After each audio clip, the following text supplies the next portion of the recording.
எனது தாய்மொழியாம் தமிழுக்கும் என் தாய் திருநாட்டிற்கும் சங்கம் வளர்த்த மதுரை மண்ணுக்கும் என் முதலாவது வணக்கத்தை தெரிவித்துக் கொள்கிறேன். என்னுடைய பேர் முத்துகிருஷ்ணன், உதவியாளர் பதிவுத்துறை எடுத்திருக்கேன். நான் தேனி மாவட்டம் கோம்பை கிராமத்துலேருந்து வந்திருக்கேன்.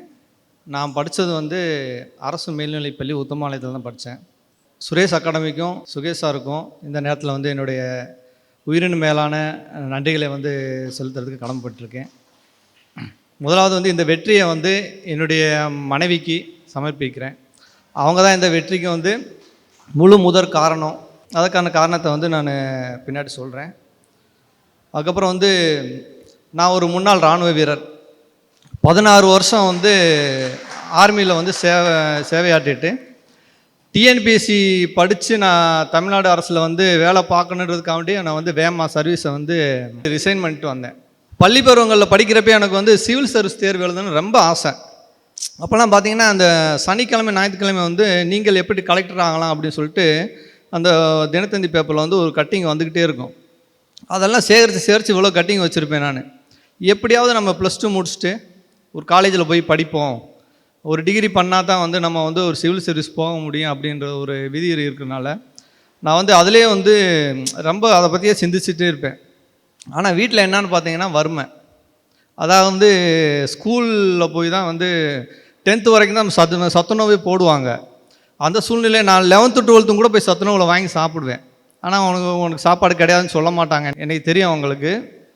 அவர் அந்த சத்துணவு கண்காணிப்பாளரும் அந்த ஆயாமாவும் முத்துகிருஷ்ணன் நீ சாப்பிட்டுக்கப்பா, ஒன்றும் பிரச்சனை இல்லைப்பா அப்படின்னு சொல்லுவாங்க. அந்த மாதிரி ஒரு கஷ்டமான சூழ்நிலை தான் நாங்கள் கடந்து வந்திருக்கோம். எங்கள் வீட்டில் 3 பேர் இருந்தோம். அப்பா டிரைவர் தான், அம்மா படிக்கலை, ஹவுஸ் ஒய்ஃபாக தான் இருந்தாங்க. அந்த சூழ்நிலையில் வளர்ந்து வந்தப்போ காலேஜ் படிக்க வைக்க முடியல வீட்டில். அப்போ என்ன செஞ்சாங்கன்னா, சரி மிலிட்ரிக்கு போ, நான் மூத்த பையன்றனால மிலிட்ரிக்கு போனால் தான் குடும்பத்தை காப்பாற்ற முடியும் அப்படின்ற ஒரு சூழ்நிலை. அதனால் நான் மிலிட்ரிக்கு என்னுடைய 19 வயசு ஸ்டார்ட் ஆகிற முதல் நாளில் நான் மிலிட்ரிக்கு போயிட்டேன். மிலிட்ரிக்கு போயிட்டு நான் அங்கே போனப்பையும் எனக்கு ஒரு மனசுக்குள்ள ஒரு ஏக்கம் இருந்துக்கிட்டே இருக்கும். எப்போ பென்ஷன் குவாலிஃபை ஆகுதோ அப்போ இந்த வேலையை நான் விட்டுட்டு நான் டிஎன்பிஎஸ்சி எழுதணும். அப்போ அவ்வளோ இதில் கிடையாது, சிவில் சர்வீஸ் எழுதணும், நான் போய் தமிழ்நாடு கவர்மெண்ட்லேயோ மத்திய இதுலேயோ நான் வேலை பார்க்கணும், மக்களுக்கு சேவை செய்யணும் அப்படின்ற ஒரு மைண்ட் செட்டப்பில் இருந்தனால 16 வருஷம் முடிச்சுட்டு நான் வெளியில் வந்தேன். 2019 நவம்பர் 1ஆம் தேதி நான் ரிட்டையர்ட் ஆகி வந்துட்டேன். அப்போ வீட்டுக்கு வந்ததுக்கப்புறம் சரி இப்போ வந்தாச்சு, இப்போ நம்மளோட நம்ம கோலை அச்சீவ் பண்ணுறதுக்கு என்ன பண்ணலாம் அப்படின்றப்ப நான் எவ்வளோ வேகத்தில் சர்வீஸ்லேருந்து ரிட்டையர்ட் ஆகி வந்தோன்னா அவ்வளோ வேகத்தில் எனக்கு பின்னாடியே நான் கொரோனாவும் கூட்டிகிட்டு வந்த மாதிரி ஆகிப்போச்சு. 3 மாதத்துக்கு அப்புறம் மார்ச்சில் ஒரே லாக்டவுனு. என்ன பண்ணுறதுன்றப்ப சரி கொஞ்சம் பழைய புக்ஸ்லாம் இருந்துச்சு, பக்கத்து வீட்டில் வாங்கி படிக்க ஆரம்பிச்சுட்டு அப்புறம் யூடியூப்பில் கொஞ்சம் கொஞ்சமாக பார்க்குறப்ப ஃபஸ்ட்டு நம்ம கனிமுருகன் சார் தான் நமக்கு சேனலில் வராரு. இப்போ அவரோட பாடம் எடுக்கிற விதம், அவர் சொல்கிறதே அதை கேட்குறப்பே பாதி மனசு உள்வாங்கிருச்சு. அப்போ அந்த என்னடா இவ்வளவு தெளிவாக எடுக்கிறாரு, இவருக்கு வீடியோ பார்க்குறோம், நான் கண்டினியூவாக பார்க்க ஆரம்பிச்சிட்டேன். அப்புறம் சுகேஷ் சார் வீடியோஸ், அவர் வீடியோஸை பார்க்குறப்பெல்லாம் அவரோட அந்த பாசிட்டிவான தாட்ஸு, அந்த பேச்சுக்கள்லாம் நம்மளை இன்னும் உற்சாகப்படுத்த ஆரம்பிச்சிருச்சு. நான் படித்தா சுரேஷில் தான் படிப்பேன், வேறு எந்த இன்ஸ்டியூட்டையும் நான் விசன் பண்ணவே இல்லை. பசங்கள்லாம் சொல்கிறாங்க, டேய் அது இது இல்லை, எனக்கு எதுவுமே வேணாம்டா, நான் இங்கே தான் படிக்க போகிறேன் அப்படின்ட்டு. ஒருத்தர் என் கூட ரிட்டையர்ட் ஆகி வந்தார், எங்கள் ஊருக்காரர் தான், மன்னவன் பேர், ஆரை திருவாரூர் எடுத்திருக்காரு. அவர் மூலியமாக நான் தூத்துக்குடியிலேருந்து புக்ஸு அனுப்ப சொல்லுவேன். அவர் அங்கே ஜாயின் பண்ணி படிச்சிருந்தார். எத்தனை புக்ஸு வந்துச்சோ எல்லா புக்ஸுமே அதுக்கப்புறம் நம்ம ஆப் ஓப்பன் பண்ணதுக்கப்புறம் புக் ஸ்டோர்லேருந்து எல்லா புக்ஸுமே வாங்கி நான் வச்சு படிச்சுருந்தேன். அதாவது ஒருத்தர் போய் நேராக பார்த்தா தான் அவங்க மேலான அன்பு பிரியமும் இருக்கணுன்ற ஒரு அவசியம் இல்லை. நம்ம அந்த புத்தகங்கள் மூலியமாகவே படிக்கலான்ற ஒரு இதுக்காண்டி நான் உட்காந்து வீட்டில் ஃபுல் ப்ரிப்பேர் பண்ணேன். லாஸ்ட்டு குரூப் 4ல் விஓ பாஸ் பண்ணிவிட்டு நான் அந்த வேலையை எடுக்க போகலை. ஏன்னா எக்ஸ் சர்வீஸ்மேனுக்கு கோட்டாவை ஒரு தடவை தான் யூஸ் பண்ணணும்னு ஒரு ரூல் இருக்குது. நம்ம இப்போ இந்த வேலையை எடுத்துட்டோம்னா குரூப் 2 நல்லா எழுதியிருக்கோம், அவ்வளோ கான்ஃபிடென்ஸு, எனக்கு வேலை கிடைக்காம யாருக்குமே கிடைக்காதுன்ற மாதிரி ஒரு ஃபீலிங்ஸ் வந்துருச்சு எக்ஸ் சர்வீஸ்மேனில். அப்படின்றப்ப அந்த வேலைக்கு நான் கவுன்சிலிங் கூட போகாமல் வீட்டிலே நான் இருந்துக்கிட்டேன். எனக்கு வேணாம், நான் குரூப் 2 போயிடுவேன், எனக்கு நம்பிக்கை இருக்குதுன்னு நான் வீட்டில் இருந்தாச்சு.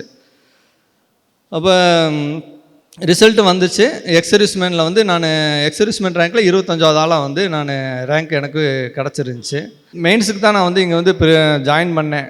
மற்றபடி அதுக்கு முன்னாடி ப்ரிலிம்ஸு 2 குரூப் 1 எக்ஸாம் வந்து எழுதினேன்.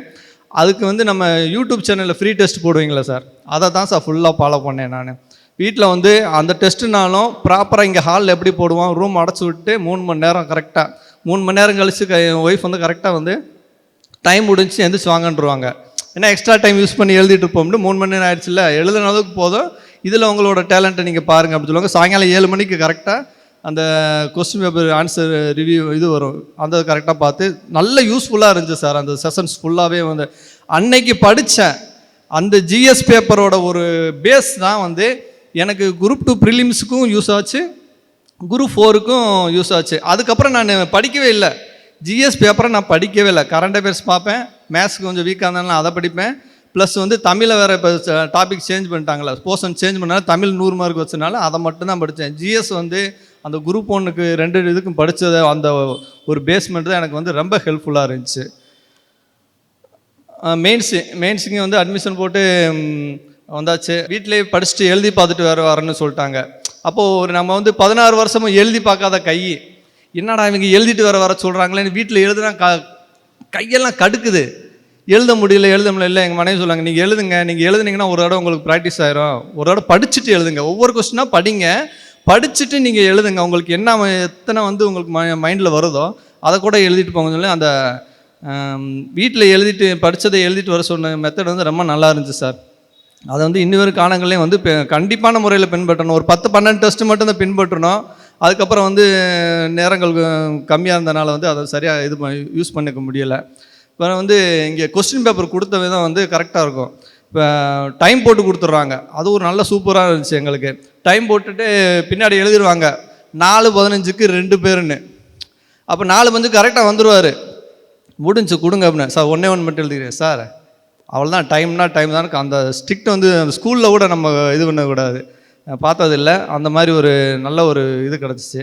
அதுக்கப்புறம் ரிவ்யூ வந்து எப்படி எழுதணும், எங்கே கேப்பு விடணும், எங்கே நீங்கள் வந்து கிராஃப் கொடுக்கணும், எந்த இடத்துல நீங்கள் பாயிண்ட்ஸை வந்து அண்டர்லைன் பண்ணி காட்டணும், இது மாதிரி நிறைய விஷயங்கள் சொல்லி கொடுத்தாங்க. ஃபஸ்ட்டு ஸ்டேஜில் நான் இந்த ஹாலில் தான் உட்காந்து எழுதினேன், எல்லாமே எழுதிட்டேன், கடன்னு எழுதி முடிச்சிட்டேன். என் பேப்பரில் எடுத்து பார்த்தோம்னா ஒரு இடத்துல கூட கேப் இருக்காது. எல்லா கொஸ்டினும் எழுதிட்டேன். எல்லா கொஸ்டின்லேயுமே வந்து எங்கேயுமே ஒரு ஸ்பேஸ் கிடையாது, ஒன்றுமே கிடையாது. அப்பா நம்ம எழுதி முடிச்சிட்டோம்ப்பா எல்லா கொஸ்டினும், ஒரு திருப்தி இருந்துச்சு. அதுக்கப்புறம் இங்கே லைனாக நிற்க வச்சுட்டு முத்துக்குமார் சார் வாங்கி பார்க்குறாரு.